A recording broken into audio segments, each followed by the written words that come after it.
అదే RTV app వార్తల్ని క్షణాల్లో చదివే అవకాశం ఉంటుంది. ఒక న్యూస్ పేపర్, ఒక టెలివిజన్ ఛానల్ మీ చేతుల్లో ఎప్పుడూ ఉంటాయి.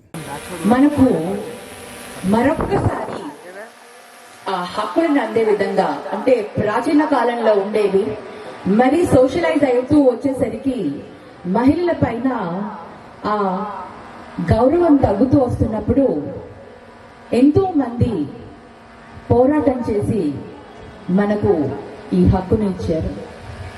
విదేశాలలో కూడా మనం చూసుకుంటే అక్కడ మహిళలు భారతీయ మహిళల కంటే కూడా చాలా దారుణంగా ట్రీట్ చేయబడతారు. మన ఎంతో ముఖ్యంగా భారతీయులు మనం చాలా అదృష్టం అని చెప్పుకోవాలి. మరి ఈ విధంగా చూస్తే ప్రతి రంగంలో కూడా మహిళలు ముందుకు పోగలుగుతున్నాం. ప్రతి దాంట్లో కూడా సమానంగా మన వాటాని మనం తెచ్చుకోగలుగుతున్నాం. ఇవన్నిటికీ కూడా మనం ఒక్కసారి ఆలోచిస్తే మన మహిళల వెనకాల కూడా చాలా మంది పురుషుల సహనం, వారి అండదండలు ఉన్నాయి కూడా. అందుకని ఇవాళ మనం వారిని కూడా గౌరవించాలి. కొంతమంది లీడర్స్ ఇచ్చిన ఈ ప్రాధాన్యత, మరి ఈరోజు ఒక వైఎస్ఆర్సీపీ మహిళా అధ్యక్షురాలిగా, మరి మహిళా ఎంపీగా కూడా నేను కర్నూలుకి సేవ చేసుకోవడం జరిగింది. మరొక్కసారి వైఎస్ఆర్సీపీ జగన్మోహన్ రెడ్డి గారు యమగనూరుకి మహిళా అభ్యర్థిగా, నియోజక ఇన్ఛార్జిగా కూడా పంపడం జరిగింది.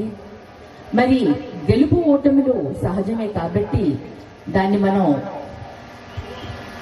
ఎప్పుడు కూడా ఓడిపోయామని బాధపడకూడదు.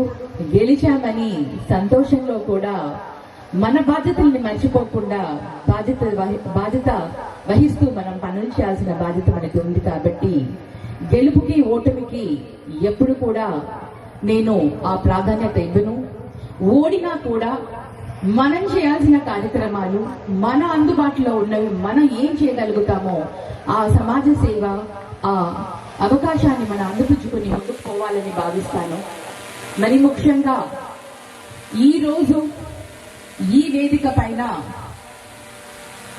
ఇక్కడి నుంచి మీ అందరికీ కూడా ఇవాళ నేను ఒక ప్రజా ప్రతినిధిగా మాట్లాడగలుగుతున్నాను అంటే అది నా వెనక నుంచి నన్ను ప్రోత్సహించిన నా హస్బెండ్, నా భర్త ఒక గొప్పతనం. మరిన్ని వీడియోస్ కోసం ఛానల్ ని సబ్స్క్రైబ్ చేయండి. లేటెస్ట్ అప్డేట్స్ కోసం వాట్సాప్ ఛానల్ ని ఫాలో చేయండి.